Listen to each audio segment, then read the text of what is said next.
Hey everybody, Rob from Karma Comment Chameleon coming at you today with a new ProRevenge story, 98%. Let's jump right in. It all started on the first day of college many moons ago. I was new, she was new, we didn't know jack about the campus or the life. We started out as friends. It deteriorated fast from there. The girl, I'll call her Jane for simplicity, though it is not her real name, was this tall, high-pitched, isn't that cute blonde girl. At first, I thought she was harmless, and while I don't subscribe to that kind of behavior, I did not judge her for it. For the first 2 weeks, things were fine. We were branching out and making new friends, and then she was friends with all my friends and eventually moved into my dorm. I thought it was a bit extreme, as she hadn't spoken to us about it first, but we let it happen. We were friends. Then, after talking to her about body image issues, she started making these little comments, nothing too out there, but things that were noticeable to me because they were aimed, but not to other people because they were casual. Like, don't you ever exercise? And when was the last time you had a salad? I told myself I was being hypersensitive because it was on my mind, but quickly realized it wasn't me, it was her. Whenever we were alone, the remarks were suddenly scathing and cut really deep. I told my friend about it, and she told me I was being sensitive. Jane is too sweet to say things like that. You're putting context where there isn't any. So I let it drop. Then she used my friends against me to invite her on vacation. I didn't want her to come. I felt pressured because my then close friends were asking why I wouldn't invite her, and I was pretty hard on myself. I thought that if I didn't let her go, they'd never talk to me again. So she came, and she ruined the holiday. I couldn't do anything because she wanted to do something different. She'd wander off without telling me first, she'd listen to music and ignore me, and whenever I insisted we split up, she'd accuse me of trying to let her get attacked on the streets. Holiday's over, we go home, we don't speak for a while. Then there's a pretty dark turn of events on campus, details of which I don't want to divulge, but it was around Christmas and no one was feeling the spirit. Jane asks if we can decorate the hall and we all say no. I guess I should have seen it coming, but I woke up one morning to what was essentially Santa's grotto. I was furious. I definitely overreacted, but I tore it down. I was so angry that she'd ignored everyone. Some of us were suffering as a result of the aforementioned even. Some of us were homesick. None of us wanted to think about Christmas until we were home, and she didn't care. She stormed out, and I apologized a few days later, only to be blanked. Which, fair enough, I shouldn't have done what I did. The following semester is a stress. I deal with a lot of crap from Jane, and when I tell people what she's doing, I'm called a liar or accused of trying to sabotage her because I'm jealous. She invited 4 boys over for a date at the same time and then leaves the building. She makes a mess in the kitchen and leaves it for me to clean up, despite announcing herself of having like OCD or something.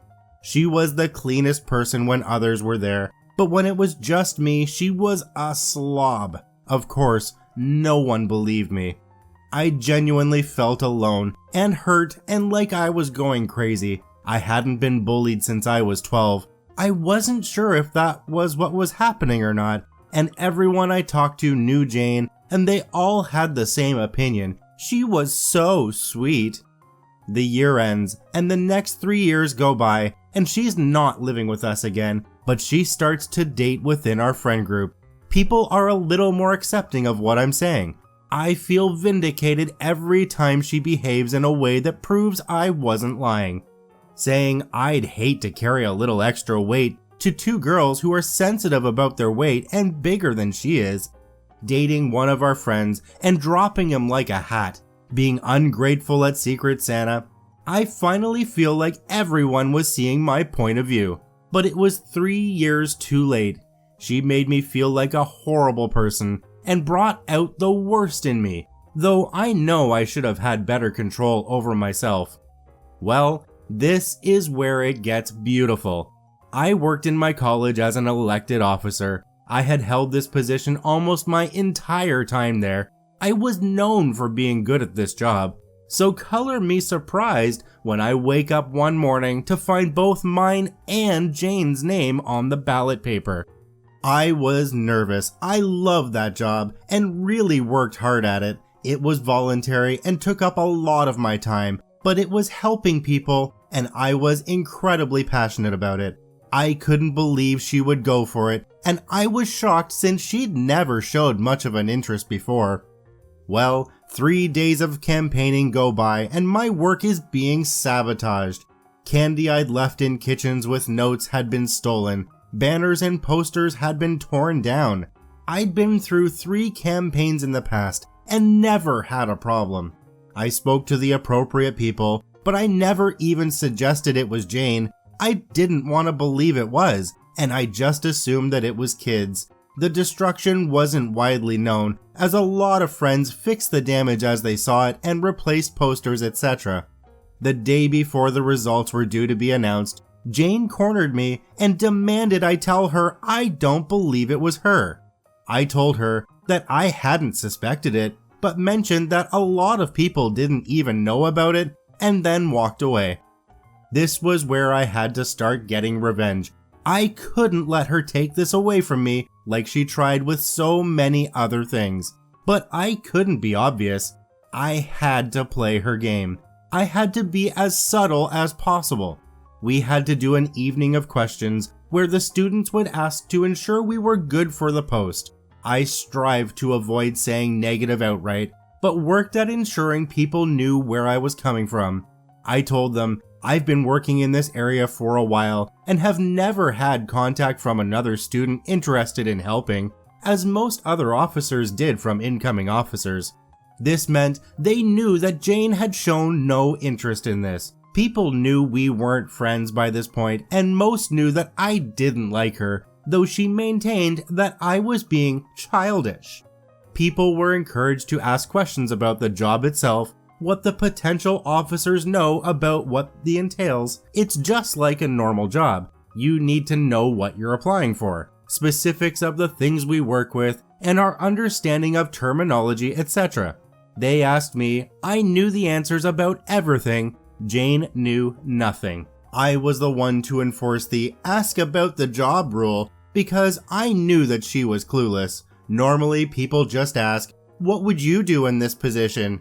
Question time was over. People started talking among themselves. Jane was trying to do damage control, but in order to make up for her blunders, she instead chose to drag me through the mud. She mentioned things I had done wrong in the past, even things not related to the position, and was generally just quite rude. Not me. I made sure I was in her earshot when I said things like, it's best to have faith in people when you don't know what they're capable of, and you shouldn't vote for me just because I'm familiar with the job. You should vote for someone with a passion too.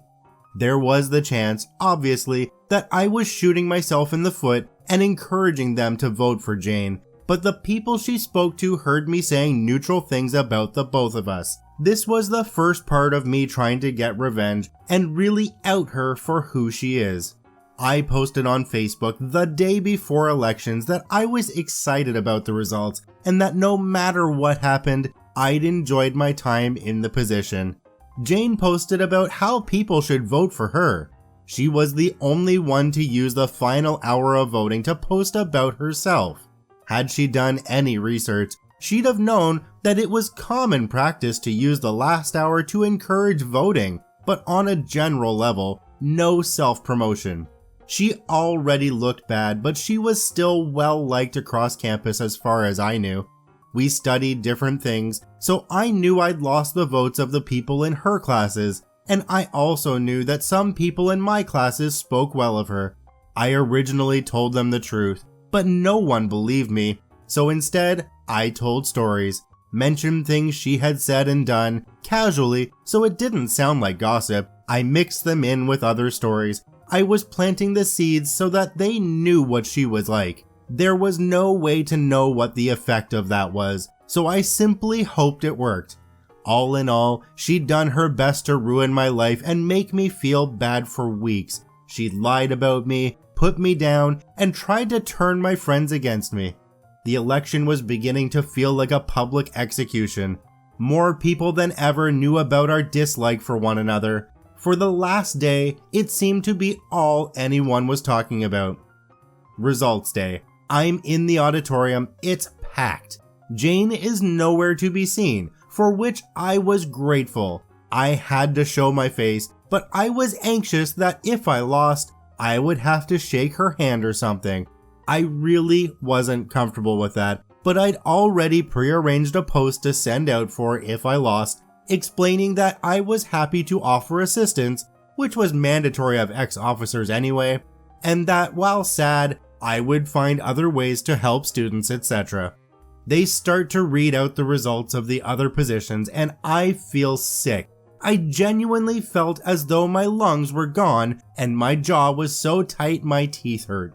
Finally, they get to my position, read out mine and Jane's name, and then announce the results. We had one of the highest turnouts of voters for that particular position. The only one that got a higher number was the paid president position. I won with a majority of the votes. Of the thousands of votes received, 98% of them were in my favor. That was the best day of my life. I strongly believe that good things come to good people, it just takes a little bit of time. In this case, it seems like OP handed Jane the rope and Jane just did the rest herself. I want to thank OP for posting this story to the ProRevenge subreddit. You can visit them at the links in the description below. Please go there and give them an upvote. Once again, this is Rob from Karma Comment Chameleon saying thanks for watching. If you enjoyed the video, please hit that subscribe button, drop a like, and share it with your friends, and we'll see you in the next one.